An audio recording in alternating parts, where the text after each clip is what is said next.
आज प्रोटेस्ट होगा not less than 47। मुझे लगता है औपचारिकताएं हैं, फ्लोर टेस्ट, क्योंकि नई सरकार है तो फ्लोर टेस्ट कराना होगा। परंतु जो आंकड़े हैं और जितनी एकजुटता है इंडिया गठबंधन में, विरोधियों के हौसले पस्त है।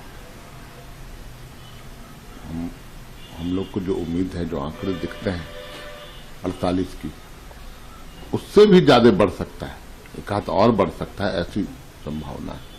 तो पूरी तरह से इस संकट की घड़ी में पार्टी एकजुट, गठबंधन एकजुट, तमाम झारखंड वासियों का नैतिक बल साथ में और विरोधियों का पस्त हौसला, ये एक नई ऊर्जा प्रदान करेगा। और आज कहीं कोई परेशानी नहीं है, इतना मैं बता दूं आपको। जो वोट ऑफ कॉन्फिडेंस है उसमें कहीं कोई दिक्कत नहीं।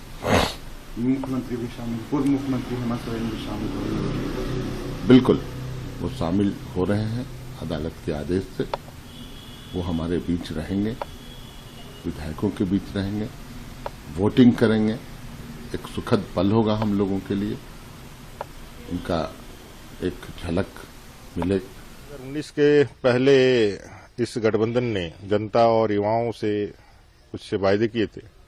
4 सालों में उन वायदों को उन्होंने पूरा करने की जगह भ्रष्टाचार को प्राथमिकता दी और जिसके कारण हेमंत जी की सरकार चली गई।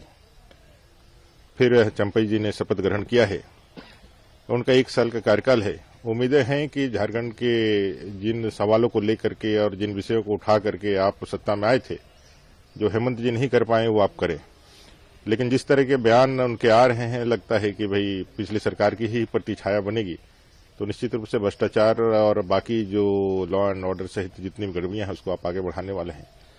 इन सारी चीजों को ध्यान में रख करके कहीं न कहीं सत्ताधर के विधायकों में अंतर्द्वंद, अंतर्कलह भी है। एक तरफ वो चाहते हैं कि भाई एक ऐसी सरकार बने कि चुनाव में आते उनको जनता के मूड से और जनता से उनको सामना करके वापस वोट लेना है।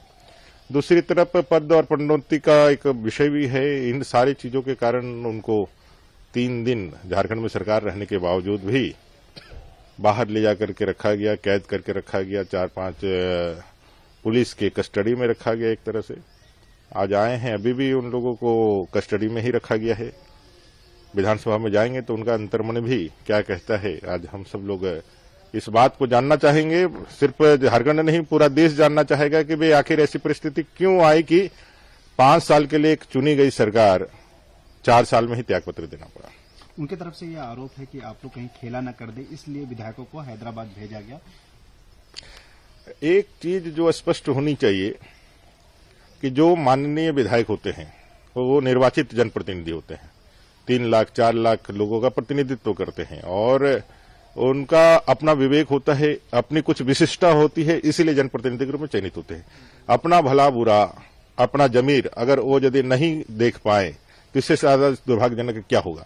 दूसरा यह है कि कौन खरीद रहा है, कौन बिक रहा है, इसका भी तो खुलासा उनको करना चाहिए। सिर्फ आरोप लगा करके अपना जो कमी है, अपना अंतर्कलह है, अंतर्द्वंद है, अपनी जो खामियां हैं, उसको आप दरकिनार करने का काम करते हैं। इससे कोई भारतीय जनता पार्टी का लेना देना नहीं है। जो भी है वो आपके अंदर परिवारवाद, वंशवाद की जो लड़ाई है उसका प्रतिरूप है, जो अंतर्कलह है उसका प्रतिरूप है। इस आरोप का जवाब दीजिएगा आप लोग हाउस में आज?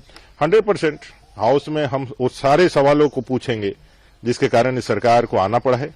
हम उन सवालों को पूछेंगे जिसके कारण इस एक जनप्रतिनिधि के मान सम्मान को आपने इस तरह से भेड़ और बकरी के समांतर ला करके खड़ा किया है। इससे जो वैधानिक संस्थाएं हैं, विशेष करके जो विधानसभा की जो विधायकी का गरिमा है, उसको भी आप लोगों ने बहुत हद तक गिराने का काम किया है। वो सारी चीजों को हम लोग पूछेंगे और पूछेंगे भी ये सरकार विश्वास मत क्यों हासिल करना चाहती है। अगर 4 साल के उस प्रेत छाया को आगे बढ़ाना चाहती है तो उसका तो हर्ष 4 साल में हुआ है। चंपई जी सावधान रहिए ना, तो कांग्रेस के चलते ये तुष्टीकरण और ये जो कांग्रेस का जो एजेंडा है, जो इसके पीछे की फोर्सेज है, जो मुगलीय सल्तनत और मुगल जो इतिहास का प्रारूप इस देश में बनाना चाहते हैं, उसके चक्कर में फंसिएगा तो आप जो 4 साल में इस कठिन समय का सामना कर रहे हैं, आपको कहीं 4 महीने में इस कठिन समय का सामना करना ना पड़े। कोर्ट ने हेमंत को भी दिया है परमिशन कि वो भी वोटिंग में शामिल हो सकते हैं। ये वैधानिक अधिकार है, ये वैधानिक अधिकार है। कोई भी अंडर ट्रायल रहने वाले जब तक उनकी सदस्यता रहती है, किसी भी कस्टडी में रहे, उनको विधायक विधानसभा हो या लोकसभा के कार्रवाइयों में भाग लेने का परमिशन ग्रांटेड पहले से ही है। कोई ऐसा कोई अपवाद नहीं हो रहा है, पहले से ही है। और चूंकि विधायक हैं, सम्मानित विधायक हैं, बरहेट के विधायक हैं, ये अलग बात है कि आप हानन फानन में वो जो लिखते हैं वो साहिबगंज का विधायक लिख देते हैं, लेकिन वो तो विधायक बरहेट के हैं और उनको आना चाहिए, वो आएंगे। हाउस में बीजेपी की क्या प्लानिंग है? बीजेपी जानना चाहेगी जनता के उस सवालों को कि भाई ये सरकार गई क्यों थी और नई सरकार की इच्छा क्या है।